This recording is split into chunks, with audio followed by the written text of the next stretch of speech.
Welcome to this episode of Husky Mag. The men's hockey team played host to WCHA rival, the Badgers of Wisconsin. And the women's volleyball team wrap up their season as it's senior night at Hallenbeck Hall. And with the preseason ranks holding our wrestling team at the top, we have a preview of the much anticipated season. Husky Mag starts right now.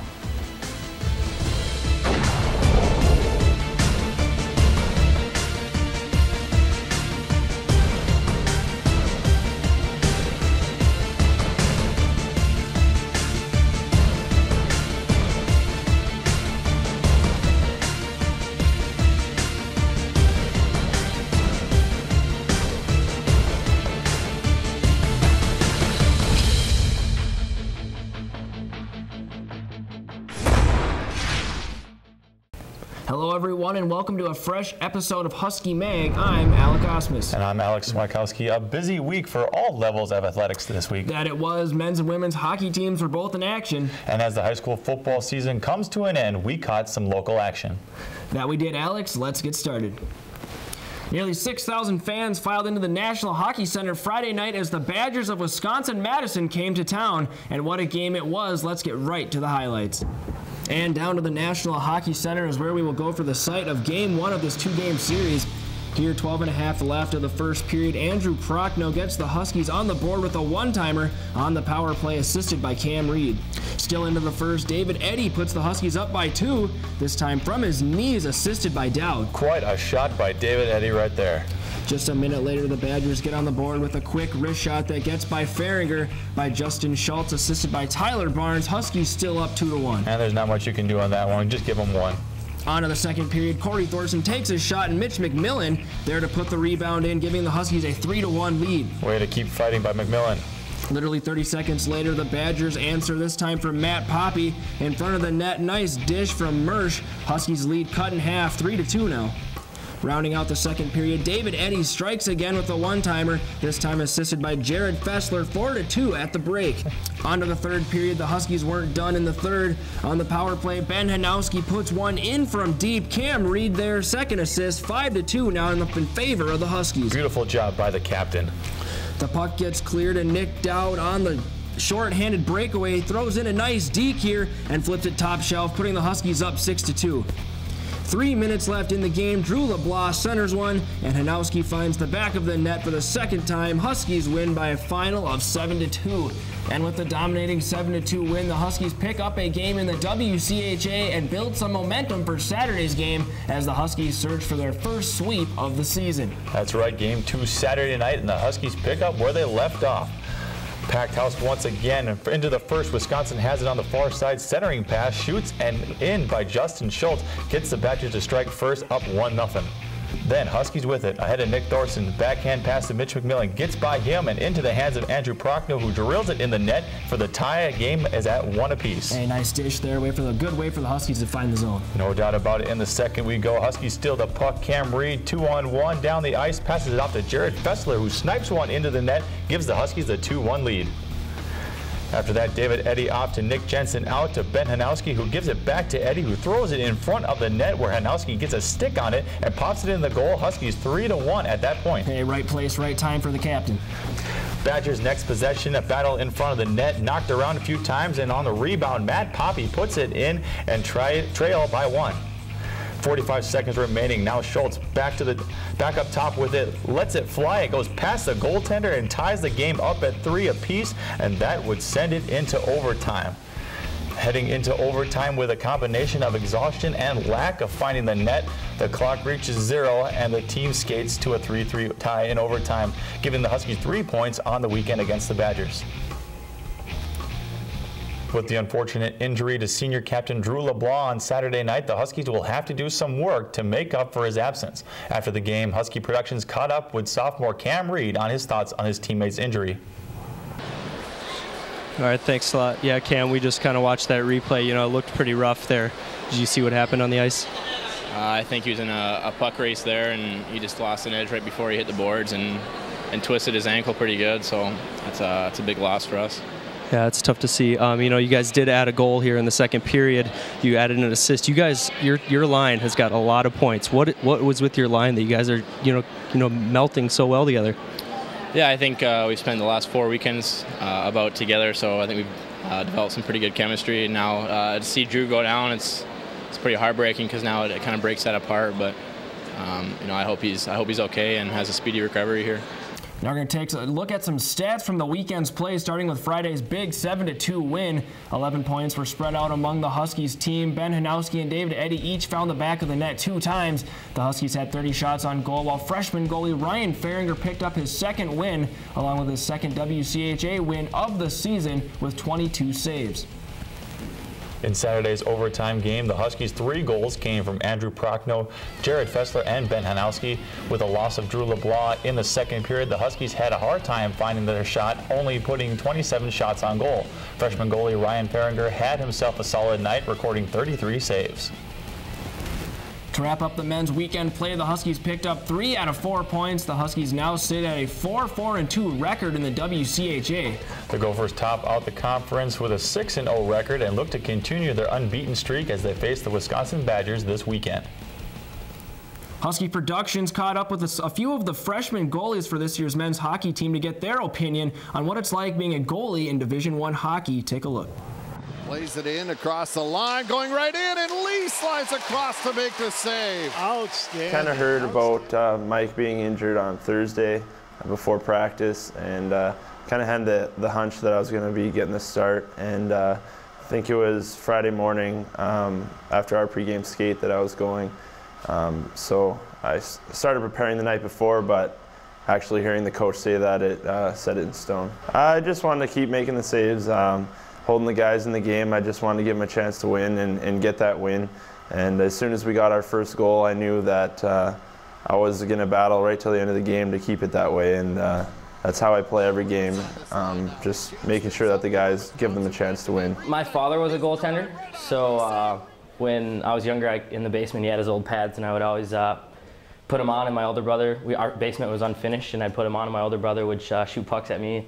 And I kind of just wanted to be like my dad, so that's how I got into the goaltending position. First of all, it's a dream come true. You know, growing up, I've always wanted to be a part of the WCHA. But being a goaltender, it's a lot of change from high school hockey and junior hockey. Like every forward and defenseman can shoot the puck. They all make good passes, so you just really have to be out there and working every day to get better, because you know you have to be that guy to stop the puck for your team. But it's quite a challenge day to day, and just looking to get better every day. I try to be a student of the game, watch as much NHL hockey as I can. Basically, I mean, not just like particular one goalie is not really, I don't look up just to one. I kind of watch all goalies and see what they do. Like most people, you know, look at the game or who's scoring, who's not. Like from a goaltender standpoint, I look and see, you know, what the goaltender's doing in this situation, maybe incorporate that into my game. So I would tell younger goalies just to keep working at it, you know, even if you may be a C-level player or not even on the team you wanted to make, whatever it may be, never give up and just keep working every day and try to get better, because if you keep with it long enough, something might happen the way you want it to happen. The Lady Husky hockey team in action over the weekend with WCHA rival North Dakota. Abby Ness and Callie Dahl each found the net for the Huskies, but it wasn't enough as North Dakota had 44 shots on goal with 6 of them finding the back of the net. North Dakota offense was led by Michelle Caravan with the 2 goals as North Dakota takes Game 1 6-2. In Game 2, the Huskies look to rebound from the night before. North Dakota hits first thanks to a power play goal by Jocelyn Lamoureux, and at the end of one, we're up 2-0. In the second, it was Candace Molly giving the North Dakota the comfortable 3-0 lead, and North Dakota would add one more, going up 4-0 in the final period. But in the third, the Huskies break that shutout as sophomore Molly Mott scores on a power play goal, Mott's 4th goal of the season, but that was all she wrote as the final score ends in North Dakota's favor 5-1. The Huskies were outshot in the contest 32-20. However, senior goalie Taylor Vandeneker recorded 27 saves in the Husky loss. The hockey teams weren't the only teams in action over the weekend. That's right, Alec. After the break, we're heading to the gridiron and the wrestling mat. Husky Mag will be right back.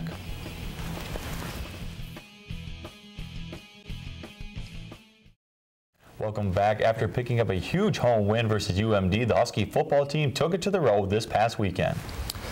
That's right, Alex. The Huskies traveled to Bemidji to take on the Beavers. The Huskies were able to rack up 359 yards of total offense, led by quarterback Philip Klophocky, who threw for 182 yards, and running back Mike Walker, who had a crucial turnover. Now, Alex, what was the main thing that hurt the Huskies here in that game? Turnovers, of course. There was a lot of fumbles in the game. The biggest one by Mike Walker, he did that leap in the end zone against UMD. Well, he tried it again, but extended the ball, and when he crossed the goal line, a player knocked it out, and we lost it on the 1-yard line. A terrible loss, very tough loss, especially with competing for that NSIC conference title so far. A very crucial loss there. No doubt about it. The Huskies go on to drop their first game to Bemidji in the last 5 seasons by a final score of 19-14.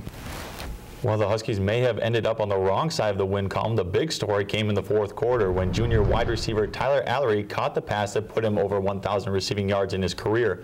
The Husky wideout needed just 5 yards to reach this milestone and finished the day with 17 yards. Allery is now with 1,012 yards receiving in his career as a Husky. And with playoffs just around the corner for the Husky football team, we had a chance to catch up with senior tight end Nick Angelotti. Well, I feel like last week we just made a few too many mistakes to beat a good team. We came out against Duluth. The reason that we were able to be really dominant that game was we didn't turn the ball over and we didn't commit many penalties. So last week we did both, a lot of those things. So this week we're looking to clean it up a little bit and go back and, just play solid football, mistake-free football. I think, this is a pretty senior-heavy team. We got a lot of experience on this team. So I think definitely playing in some of the big games last year, and definitely the playoff experience is gonna really help us this year, and when we go into those big games. So it was senior night at Hellenbeck Hall on the campus of St. Cloud State University as the Husky volleyball team looked to snap their 16-game losing streak on this special day. In the first set, the Huskies just couldn't seem to get anything going as they fell in the first match to Concordia St. Paul 25-18. As for the other 2 matches, the results were the same as Concordia wins those matches 25-17 and 25-14 to take the 3-0 series win. With the loss, that puts the Huskies losing streak to 17 on the season and look to finish the season on a high note against the University of Mary this coming weekend. However, the night wasn't a total loss for the seniors as they were honored and celebrated with family, friends, and coaching staff, as senior night was a dedication ceremony at the beginning of the game for these players, and no doubt their talents will be missed next year. And with last year's second-place finish, expectations have never been higher for the St. Cloud wrestling team as they come into this year's preseason at being ranked #1 in the nation. Take a look at this. Coming off the best performance in program history, anticipation has never been higher. Led by experienced veterans with something left to prove, one mat, one team, one goal. Last year was a big stepping stone for St. Cloud State Wrestling. We got 2nd in the nation. We were currently ranked 3rd. Ended the tournament with 6 All-Americans, 6 guys that actually finished in the top 5 in the country. I felt like we could have easily won that tournament. Things would have gone our way a little more. We were right there. We were just a few points away, and if a couple different things would have went our way in the tournament, we easily could have walked away with the gold hardware. We took a step forward and it just made believers out of everybody that we can win a national championship here at St. Cloud State.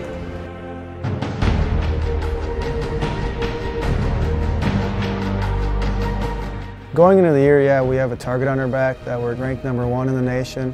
I think the feeling in the room of, hey, people say we're #1 and some people say we're not, we shouldn't be #1, that even pushes us even harder. We haven't really looked at it as pressure, as somewhere where we expect to be and where we need to be.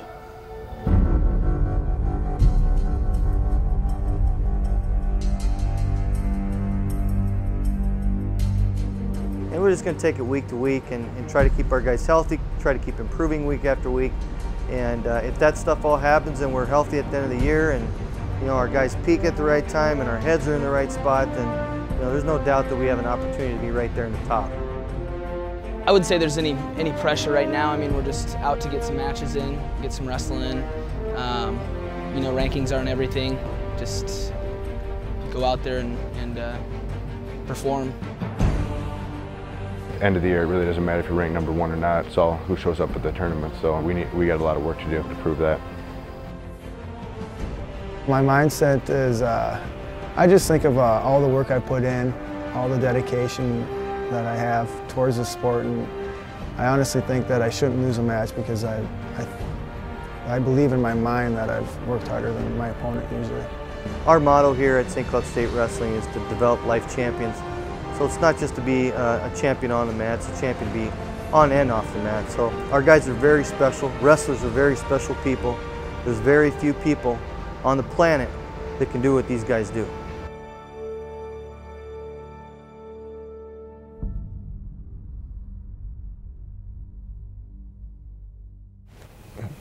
The St. Cloud State University wrestling team kicked off the 2011-2012 campaign at its annual Black-Red Classic on Friday, November 4th in Hollenbeck Hall.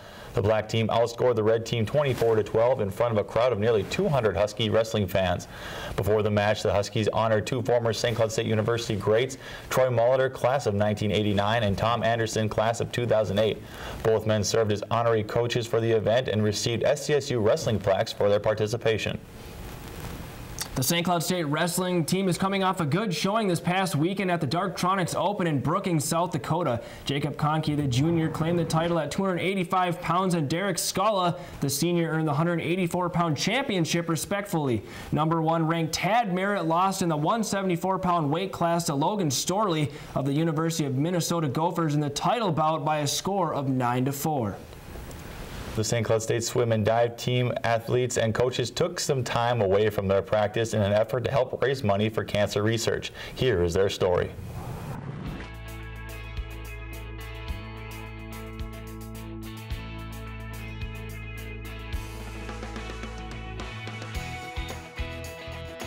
My name is Jeff Hagley, the St. Cloud State men's and women's swimming and diving coach.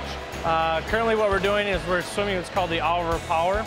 And what that is, it's an hour of all-out sprinting by the kids.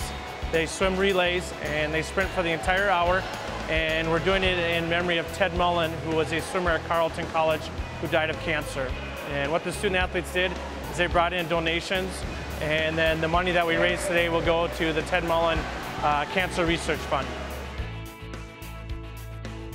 I believe Carleton College started about 6 or 7 years ago. This is our first year doing it, so we're pretty excited to join the group. There's over 181 different colleges across the United States that are participating. I think they're kind of excited. It's a little change of practice, a little change of pace, something a little different, and allows them maybe to do something special for somebody else that maybe they might not have done before. St. Cloud State's soccer team played host to some first-round NSIC play against U-Mary over the weekend. The Husky offense was led by Chelsea Permenter and Laura Moline. Each had a goal to help push the Huskies past the Marauders by a final score of 2-1. The Huskies then traveled to Mankato for round 2. For the first game of round 2, the Huskies played the Upper Iowa Peacocks, which due to a 1-1 score at the end of regulation forced an exciting shootout where the Huskies won 6-5, advancing on to the championship game against the University of Minnesota State Mankato Mavericks, where unfortunately the Mavericks upset the Huskies 1-0 in the championship game. We caught up with Laura Moline, who talks about the exciting season and also the exciting championship run the team had. Take a look. My favorite part of the year was definitely making it to the championship game, because that was the first for St. Cloud State soccer in history. So, I mean, making history, like just to do it for our seniors, and it was awesome for them, for us, for the team. What I'm gonna miss, I mean, each individual senior brought so much to the team, and they really left a legacy here. I mean, how far we went this season and just what we've accomplished as a team, it's great. So hopefully next year us seniors can do the same thing that they did. It was a big day for the Husky cross-country teams as they competed in the 2011 NCAA Division II Central Regional Championships on Saturday, November 5th. The men's team came away with 17th place in the race with a grand total of 496 points. Leading the men's team in the 8K race was junior Jared Hicks with a time of 36 minutes 45 seconds, which was good enough for 78th place. Other top 100 finishers included seniors Kyle Newman and Kevin Anderson. In the women's 6K race, the Huskies did not place but gave a solid effort as senior Brittany Moffitt led the pack with a time of 24:48 to place 39th overall. Rashane Borland and Hannah Sanborn also competed for the Huskies. With the completion of the race, the Huskies end their 2011 season on a solid note. And with fall sports coming to an end, it's time for the winter sports to pick up. That's right. We had a chance to sit down with senior guard Brett Putz to talk about the season. You know, starting out the year at home is a big thing for us. It's always fun to, you know, play your home opener in front of your home crowd, and I don't know, I'm looking forward to it. It's my last time, you know, having the home opener and stuff like that, and I think it'll be okay. We're going to be a lot different this year. I mean, it's a lot of new faces, but we're going to be just as competitive, I think, as we've always been. Husky Stadium was the site of Section 8 4A high school football playoffs between the Rocori Spartans and the Sartell St. Stephen Sabres. Let's get to the highlights. Husky Stadium, the site for Section 8 4A championship play. Here, Rocori strikes first with a big run here by senior running back Sam Morardi. The Spartans up now by a score. Now check this out. Rocori strikes again before the end of the first quarter with a 47-yard field goal. That's Christian Pedroza. That puts the Spartans up 10-0. The Sabres wouldn't roll over and play dead. Here, a 30-yard screen pass from Gutenberg to Fisher.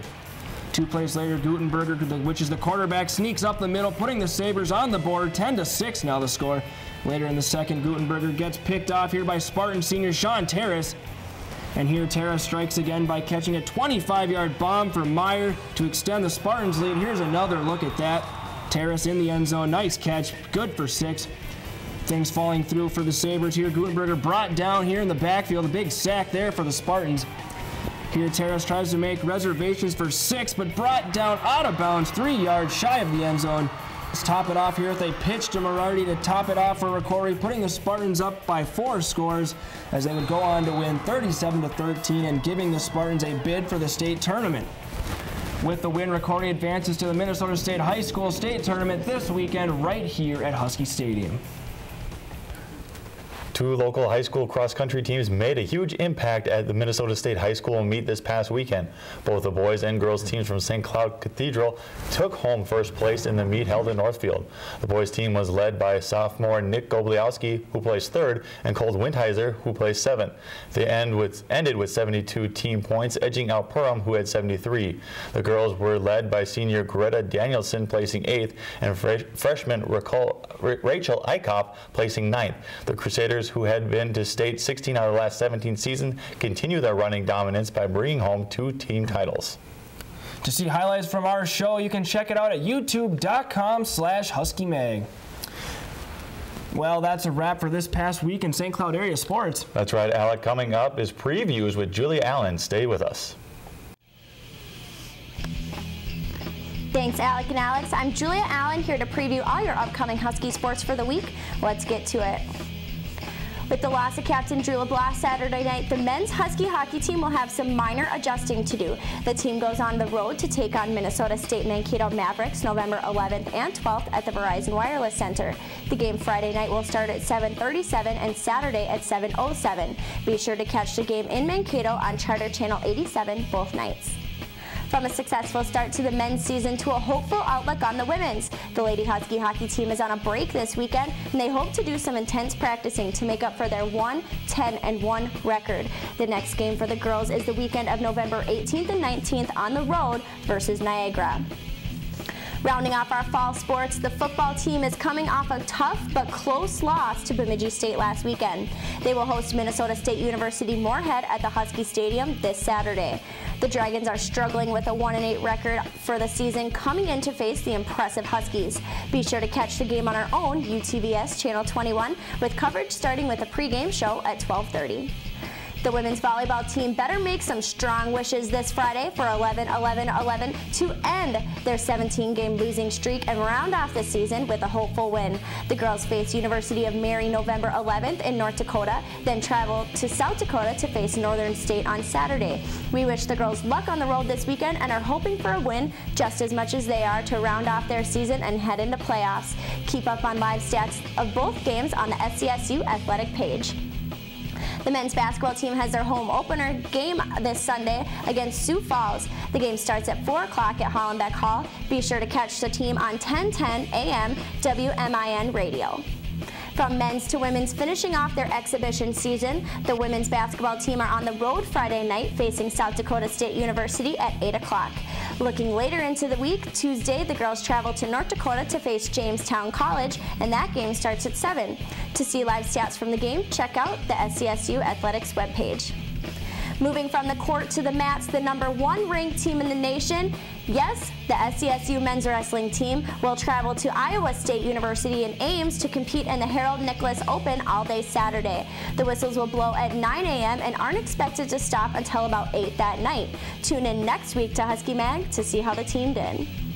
Just keep swimming is what this team is chanting. Both men's and women's swimmers and divers have a busy day Saturday. The men will compete in a meet with both South Dakota State and UW Lacrosse, while the women's will just face lacrosse. The meet is at home at Hollenbeck Hall, and remember, all home athletic events are free with the SCSU student ID.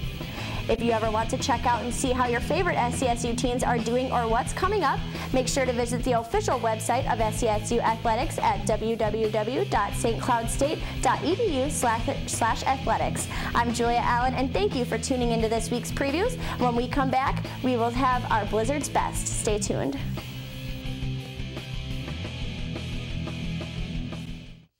Welcome back, and now it's time for our favorite part of the show. That's right, it's time for Blizzard's Bets. Let's take a look. Starting things off here, number 5, going back to the National Hockey Center for Saturday's game with the Badgers. Cam Reed to Jared Fessler puts in a nice goal here, putting the Huskies up 2-1. Oh, very impressive. We're going to head to number 4 here to the soccer field. It's a penalty kick for SCSU against the Upper Iowa Peacocks. That goes in, and the Huskies will win that game, going to the championship game against Mankato. Not bad, not bad. Here's number 3, going back to the rink, St. Cloud State women's hockey. Molly Mott here, nice pass to Lisa Martinson. It puts it in, nice goal there for the women's hockey team. And sticking with the ice, but on the men's side, I think Nick Dow with a shorthanded goal. Little fancy puck work here, and then top shelf it goes. And number 1, the top play for Blizzard's Best for this week, high school football, Rocori quarterback Nate Meyer. Nice pass here to Terrace in the end zone. That's good for 6. Rocori goes on to win this game, giving themselves a nice shot in for the state tournament. Well, you know, it's always cool, Alex, when a high school player can compete with the big boys here on Blizzard's Best. Yeah, no doubt about it. And all those are top 5 worthy, and I'm glad they're on Blizzard's Best. You know, that just about does it here for Husky Mag. I'm Alec Osmus. And I'm Alex Swakowski. Until we do it again next time, take care and bye-bye for now.